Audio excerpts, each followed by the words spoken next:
दोस्तों, आपको यह याद होगा कि हमने पोचमपल्ली के बारे में जाना था।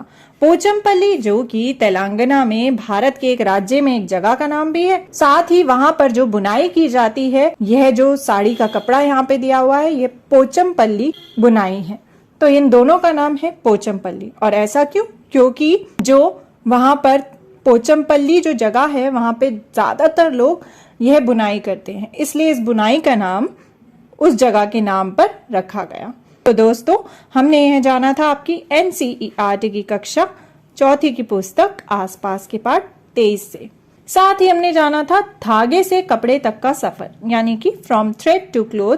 क्या जर्नी रहती है, क्या सफर रहता है इस पोचमपल्ली कपड़े के बनने में, ये बुनाई कैसे होती है। सबसे पहले जो बच्चे हमें कहानी बता रहे थे, उनके पिता पोचमपल्ली जाकर वहां से लड़ियां लाते थे।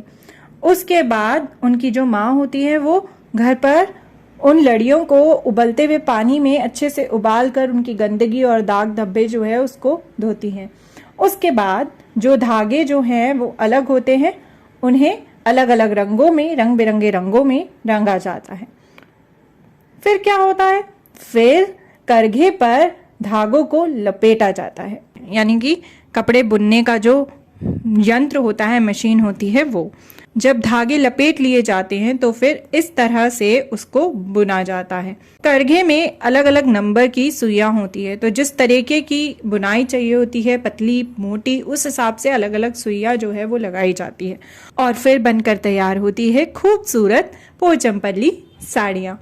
तो हमने यह तो जाना था, पर चलिए आज हम कुछ और भी जानते हैं। आखिर वो बच्चे हमसे क्या कहना चाहते हैं जिनके घर में पोचमपल्ली बुनाई जो है वो की जाती है। ऐसी साड़ी बुनने के लिए अच्छी कारीगरी चाहिए। इसके लिए कई दिनों तक कड़ी मेहनत करनी पड़ती है। फिर भी साड़ियाँ सही दाम में बेचना बहुत मुश्किल होता है। रेशम लगातार महंगा होता जा रहा है। बड़े दुकानदार बुनकरों को तो साड़ी का बहुत ही कम पैसा देते हैं, खुद वे भाव बढ़ा चढ़ा कर बेचते हैं। इसीलिए कई बुनकर यह काम छोड़ रहे हैं।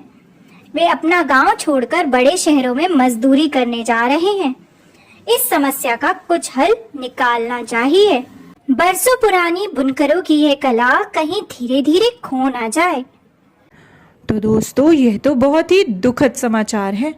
यह जो कला है पोचमपल्ली बुनाई की, कहीं ये कला खो ना जाए, तो यह कला जो है वो खतरे में है। खतरे में कला, अ क्राफ्ट इन डेंजर। तो ये जो कला है ये खतरे में है, क्योंकि इतनी मेहनत से ये जो कारीगर है, जो बुनकर है, वो इस साड़ी को बुनकर तैयार करते हैं। इतनी मेहनत इसमें लगती है, इतनी मशीनें जो हैं, इतनी बारीकी से ये साड़ी तैयार होती है। लेकिन जितनी मेहनत इस साड़ी को बनाने में लगती है, उतना इन बुनकरों को उसका पैसा नहीं मिल पाता। बड़े दुकानदार खुद तो भाव बढ़ा चढ़ा कर काफ़ी कमा लेते हैं, लेकिन जो बुनकर होते हैं उन्हें अपनी मेहनत का फल पूरा नहीं मिल पाता, जिस कारण से वे अपने गांव छोड़कर शहरों में मजदूरी करने जा रहे हैं। और धीरे धीरे लोग इस कला से दूर हो रहे हैं, क्योंकि उन्हें अपनी मेहनत का फल नहीं मिल पा रहा है। दोस्तों, क्या आप पोचमपल्ली कला के अलावा ऐसी कोई कला जानते हैं, ऐसा कोई क्राफ्ट जानते हैं जिसमें बहुत मेहनत लगती है और वो भी खोता जा रहा है, यानी वो भी खतरे में हो? देखिए, यह भी एक ऐसी कला है जो खतरे में है, अ क्राफ्ट इन डेंजर। इसका नाम है कावड़ कला, जो कि राजस्थान की है। कावड़ क्राफ्ट फ्रॉम राजस्थान। दरअसल यह कावड़ कला जो है, इसमें देखिए यह लकड़ी का एक मंदिर बनाया जाता है। उस मंदिर में कहानी छुपी होती है।